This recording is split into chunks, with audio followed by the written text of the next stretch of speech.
क्या आपकी शादी की बात बार-बार बनते-बनते रुक जाती है? सब कुछ ठीक चलता है, बातचीत आगे बढ़ती है, घर वाले खुश हो जाते हैं, लेकिन अचानक आखिरी समय पर सामने से मना आ जाता है। आप समझ ही नहीं पाते कि गलती कहाँ हुई है। कुंडली भी मिल गई थी, बातचीत भी अच्छी थी, फिर ऐसा क्या हो गया कि रिश्ता टिक ही नहीं पाया? अगर ये आपके साथ एक से ज़्यादा बार हो चुका है, तो मैं समझ सकती हूँ कि अंदर से कितना दर्द होता है। बार-बार उम्मीद लगाना और फिर निराश हो जाना आसान नहीं होता। धीरे-धीरे मन में डर बैठ जाता है। आप सोचने लगते हैं कि शायद मुझ में ही कोई कमी है, शायद मेरी किस्मत में ही शादी नहीं है, शायद लोग सही कह रहे हैं। लेकिन सच ये है कि हर बात रिश्ता टूटना आपकी गलती नहीं होती। कभी समय सही नहीं होता, कभी सामने वाला सही नहीं होता, कभी घर की ऊर्जा भारी हो जाती है और कभी-कभी हमारा अपना डर काम बिगाड़ देता है। जब मन में लगातार नकारात्मक सोच रहती है, तो वह हमारी बातों और व्यवहारों से भी दिखने लगती है। हम घबराहट से ज़्यादा पूछने लगते हैं, हम जल्दी फैसला चाहते हैं, हम सामने वाले के हर शब्द में शक ढूंढने लगते हैं और यही बेचैनी कई बार रिश्ते को कमज़ोर कर देती है। शनिवार का दिन धैर्य और संतुलन का दिन माना जाता है। ये दिन हमें रोककर सोचने और खुद को संभालने की सीख देता है। अगर इस दिन श्रद्धा और शांति से छोटा सा उपाय किया जाए, तो मन हल्का होने लगता है और अटकी हुई ऊर्जा धीरे-धीरे खुलने लगती है। शनिवार की सुबह या शाम घर को साफ रखें। कोशिश करें कि उस दिन घर में झगड़ा ना हो, हल्की सी शांति बनाए रखें। फिर एक छोटा सा सरसों के तेल का दीपक लें, उसे घर से मंदिर में या किसी साफ जगह पर जलाइए। उसमें एक लौंग और एक काली मिर्ची डाल दें। दीपक जलाते समय जल्दबाजी ना करें।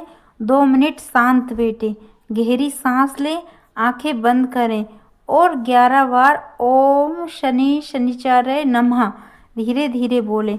मंत्र बोलते समय मन में ये भावना रखें कि मेरे जीवन की जो भी रुकावटें हैं वे धीरे धीरे हट रही हैं। मेरे लिए सही इंसान सही समय पर आ रहा है। इसके बाद दोनों हाथ जोड़कर प्रार्थना करें कि मेरे मन का डर दूर हो रहा है, मेरी चिंता खत्म हो रही है। फिर घर के मुख्य दरवाजे पर थोड़ा सा गंगा जल छिड़क दें। ये प्रतीक है कि नकारात्मक बाहर जा रही है और सकारात्मक ऊर्जा अंदर आ रही है। ये उपाय लगातार 7 शनिवार तक करें, बीच में संदेह मत करें। अगर एक शनिवार छूट जाए तो फिर से शुरुआत करें, लेकिन याद रखिए सिर्फ दीपक जलाने से चमत्कार नहीं होता। चमत्कार तब होता है जब आप अपने मन को भी बदलते हैं। अपने आप से कहना शुरू कीजिए कि मैं पूरी तरह योग्य हूँ, मैं किसी से कम नहीं हूँ, मेरे जीवन में सही रिश्ता जरूर आएगा। दूसरों से तुलना करना बंद कीजिए। हर किसी की कहानी अलग होती है, किसी की शादी जल्दी हो जाती है, किसी की देर से, लेकिन देर से मिलने वाला रिश्ता कई बार ज़्यादा स्थिर और समझदार होता है। अगर पहले कोई रिश्ता टूट गया है तो उसे असफल मत मानिए, उसे एक सीख मानिए। शायद वह आपके लिए सही नहीं था। ईश्वर कई बार हमें गलत रास्ते से बचाने के लिए रुकावट डालते हैं। हम उस समय समझ नहीं पाते, लेकिन बाद में एहसास होता है कि जो हुआ अच्छा ही हुआ। अपने घर में सकारात्मक बातें करना शुरू कीजिए। बार बार पता नहीं होगा या नहीं हो मत कहिए, उसकी जगह कहिए जो होगा अच्छा होगा। अपने दिन की शुरुआत मुस्कुराकर कीजिए, खुद को संवारिए, अपने स्वास्थ्य को ध्यान रखिए। जब आप खुद से खुश रहेंगे तो सामने वाला भी आपकी ऊर्जा महसूस करेगा। रिश्ता सिर्फ कुंडली से नहीं चलता, रिश्ता आत्मविश्वास और सच्चाई से चलता है।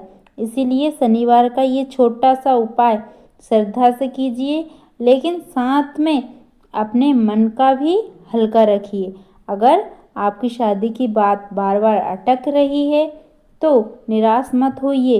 ये अंत नहीं है, ये सिर्फ एक रुकावट है। धैर्य रखिए, विश्वास रखिए और खुद को कभी दोष मत दीजिए। ईश्वर के घर देर है, अंधेर नहीं। सही समय पर सही व्यक्ति आपके जीवन में ज़रूर आएगा। अगर आपको ये बात दिल से सही लगी हो तो वीडियो को लाइक कीजिए और ऐसे ही सरल, सच्ची और सकारात्मक बातों के लिए चैनल को सब्सक्राइब कर लीजिए। आपका जीवन खुशियों से भरा भरा रहे। हर हर महादेव।